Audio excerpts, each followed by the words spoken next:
But here we are. We're set up for an incredible start to 2020. But before we move forward, I think we should look back on the year that was. And I mean like all sports that are kind of relevant to Louisiana sports interests. And I'm mainly talking about the big three, but I'm talking like LSU baseball, basketball, football, Saints, Pelicans. And it's kind of wild, Jordy. I mean, I think you'd be hard-pressed to remember a better year if you just look at it. I mean, the baseball team, they were maybe the low point of the year, and even they hosted a super regional, right? You finish 40-26 in the year, host a regional, host a super regional, lose to Florida State, 15th in the country, like, you know, in the 7,000 polls. That's kind of your average. So not the best year of baseball, but still, you hosted a super regional, right? I mean, that's kind of on the outset. That's what you look for.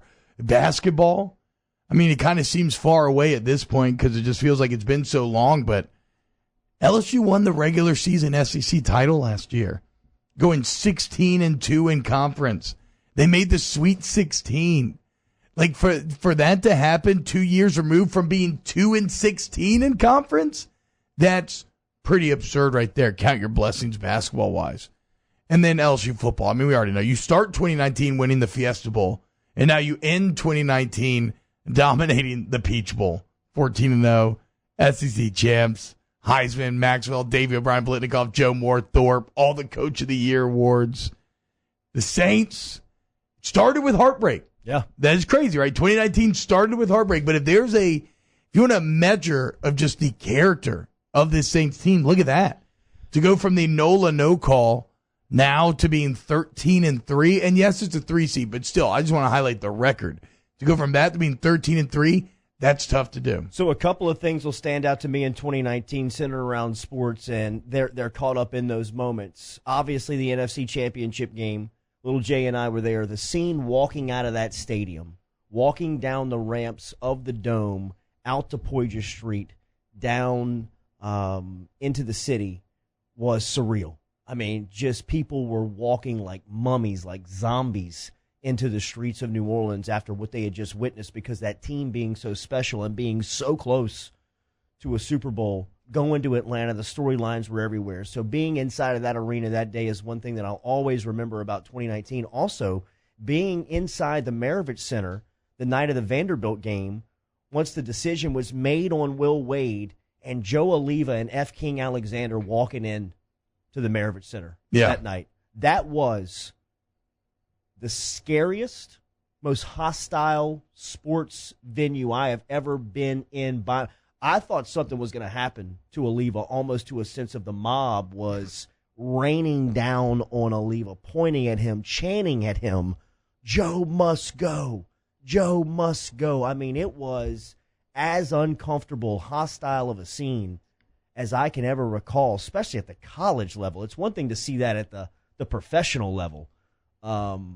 But to see the college level, to see Oliva the way that he was brought into the arena that night, I mean, that's something that I'll always remember. The basketball run, you have that Tennessee game down here. Well, hold on, because I want to make a couple points. So that's the crazy part about 2019, though, is that even the negative moments have been spun into positives, right? Like Joe Oliva, that was bad, but that resulted in you getting Scott Woodward, essentially, which everybody is very pleased with, it seems.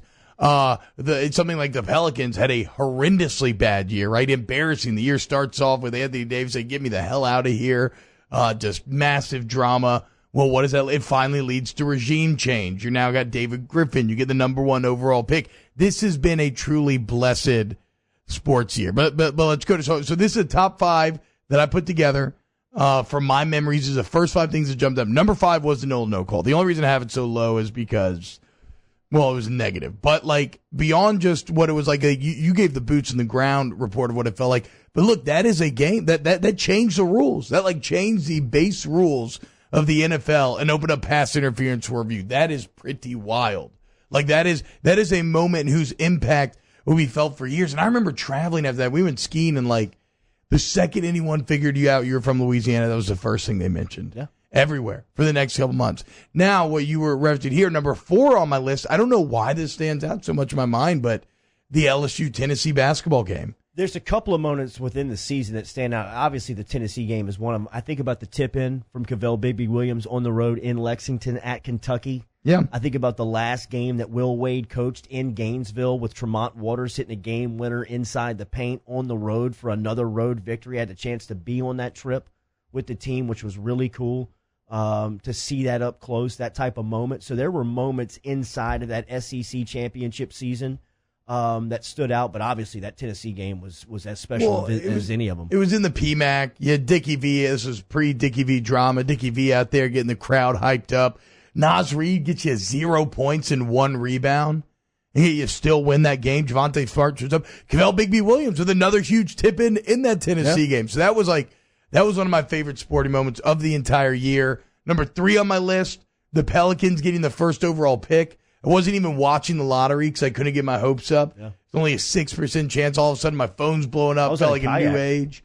And look, I know things still aren't good. I was laid out in the middle of the LSU Lakes on a kayak. That's when you were going That is the through. least surprising thing I have ever. Phone was blowing up. I couldn't get to it. It was tipping. You did go through you went through a bit of a kayak stage for a little bit in 2019. 3-week run. That was your move. Was just right go at the float. beginning of spring. Float in the middle of the lottery. You'll be back. It's got to get warmer. Yeah, just got to get the weather Yesterday back. was beautiful. And look, the Pelicans still suck right now, but they're going to be good. I still believe long term. I still believe in Griffin. I still believe in Zion. And then my top 2 moments are both football moments. And the first one's 3rd and 17. I mean, come on. How could it not be? I mean, knowing what you know about Joey now, to me, the most impressive drive of the season is the 3-play drive going into halftime at Texas.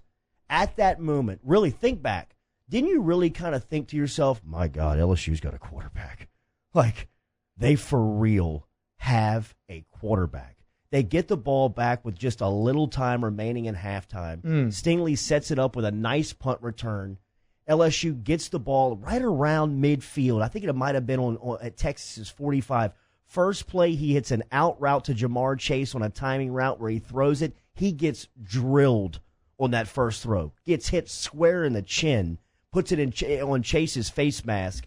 Next play hits Jefferson down on a crosser. Jefferson gets to about the 20, then puts the back shoulder throw on Jefferson's face mask. And LSU goes 3 plays, score on the road in Texas, getting the ball back out of half, thinking to yourself, my God, LSU, not only do they have an offense, they got a cowboy at quarterback that could be the dude that wins the Heisman Trophy at the end of the year. That Texas game. You weren't at Heisman yet. 3rd and 17, I thought he could win it. You were at Heisman Absolutely. at 3rd? I was definitely not. You go back to the Monday morning after that, I thought that was a Heisman moment. I was definitely not there. Was a Heisman moment. I mean, no, it was an incredible moment, but I still couldn't wrap my head around, no. I mean, you had Jalen Hurts out there still. You had Tua out there still. But, I mean, I remember watching the game at my neighbor's house, and I remember asking after every time, Texas would score, be like, okay, do we live in the era of LSU football where the offense can win you a game like this? And to go from that to now a few months later, the offense is why I will just pick LSU to win every game, regardless of who they play. It shows what a transformative year it's been. Because that Texas game, remember, all we'd seen was against Georgia Southern, right? It looked good, but you didn't know if it was actually good. And now you can just close your eyes and say, yeah, LSU wins because of Burrow. So that was the coming out moment. That was the sign. A lot of people point out, Jordy, of the new LSU attitude, that aggression was the name of the game. Jefferson and the play had it all. Clyde picking up the blitz, Burrow keeping it alive with his feet, the touchdown with Jefferson, the stiff arm, the finish, Papa Burrow giving the horns down. Hell yeah. Joey B waving goodbye to the crowd. McConaughey, Pursuit of Happiness play. McConaughey being so hyped up and then so defeated afterwards. I mean, it had it all. It may actually be the only reason it's number 2 on my list. No, it's because it's number 2. You can't beat Alabama in Tuscaloosa. And you know what's funny? If I picked one moment from the Alabama game, it's not a score. It's not anything. It's the run at the end of the game.